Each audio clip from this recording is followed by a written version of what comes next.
Hai, balik lagi. Kali ini gue ini udah ada mainboard. Ini dari MSI MAG B560 Tomahawk Wi-Fi. Ini gue akan pakai untuk gantiin yang ini. Yang ini itu sekarang MSI MPG 2490M Wi-Fi. Oh, 2490 Z490M Wi-Fi, tapi dipasangin prosesornya itu Core i7 11700K ya. Baik, sekarang kita unboxing dulu aja.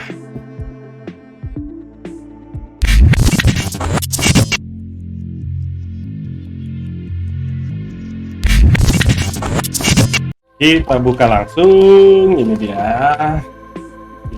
Ini mainboardnya pelan lah. Ya. Oke.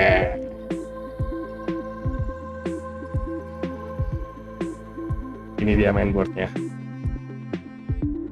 Ini tampilan depannya, dia udah ada SATA-nya ya.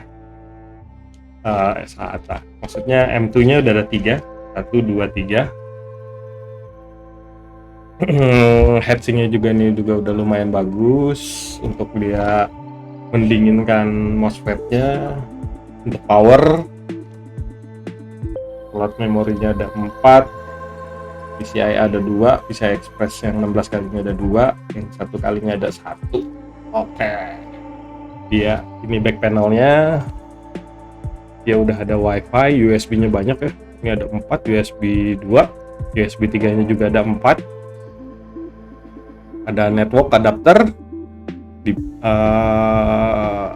ini DisplayPort sama HDMI. Ini ada USB-C-nya juga. Dan ini Wi-Fi antena. Oke. Kita lihat belakangnya. Ya. Nothing spesial ya. Oke. Kita lihat.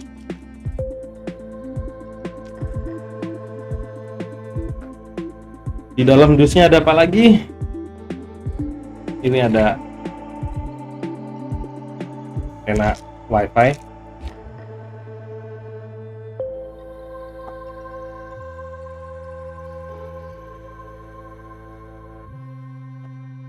Dua kabel SATA.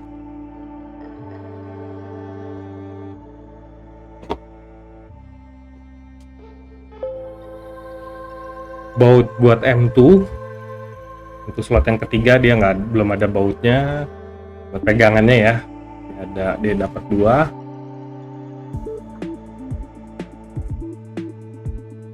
Stiker MSI, CD drivers dan utilities. Ini apa? Oh, thank you for choosing MSI.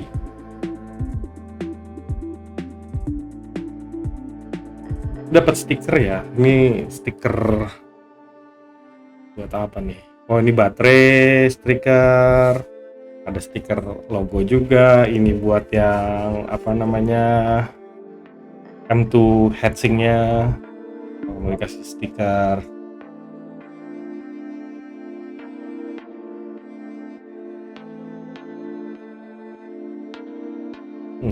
Apa ini? Steam macam-macam. Tahunya apa?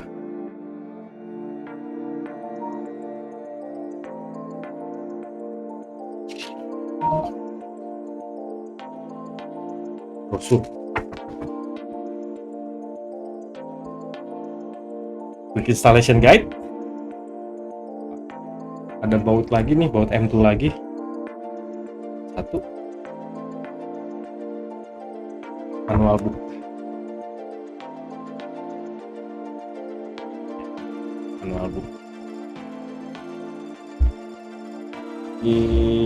Gak ada, itu doang. Tuh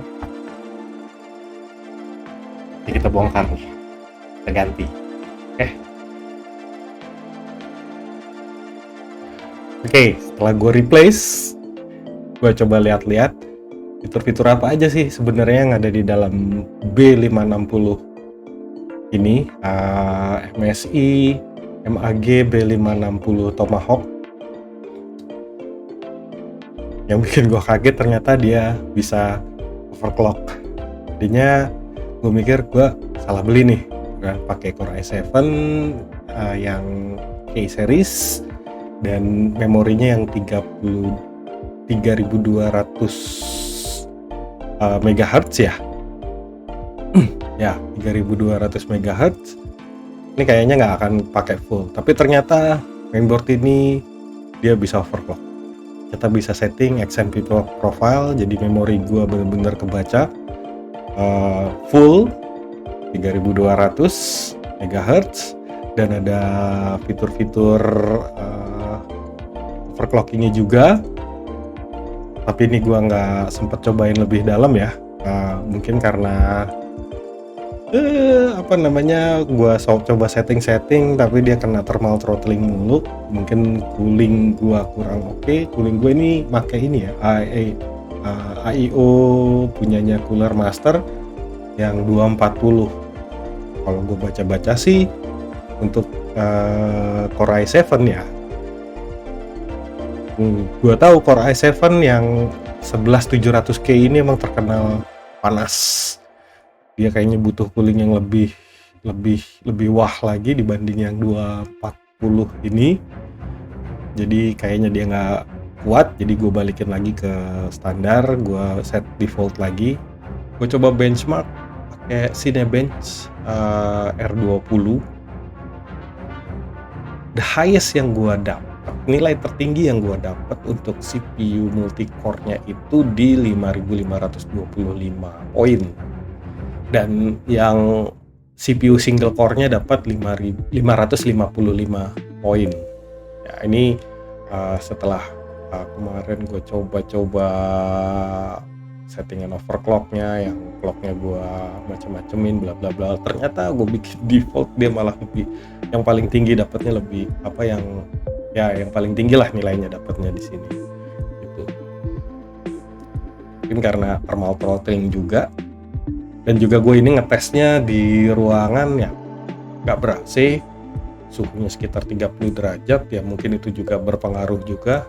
Mungkin kalau gue taruh di ruangan AC mungkin dapatnya agak lebih tinggi kali ya. Seperti itu. Nah, kalau dilihat dari pas saat gue running Cinebench ini, dia secara CPU itu makan powernya lumayan ya. Jadi bener-bener dia dapat sekitar 245-an ya, 245 watt CPU-nya aja. Jadi ya istilahnya dia support untuk yang watt-watt tinggi ya. Ini juga tapi belum sempat kutik-kutik lagi bisa nambah lagi apa enggak wattnya, atau emang dia mentoknya di sini gitu. Karena emang dia bukan mainboard untuk overclock ya. Kalau mungkin yang seri Z mungkin bisa lebih tinggi lagi, jadi si CPU-nya dapat yang lebih tinggi lagi. Nah, kalau gue ukur untuk suhunya dia pas saat dia idle itu suhunya juga udah lumayan ya. Dia dapat selalu di atas 40 derajat.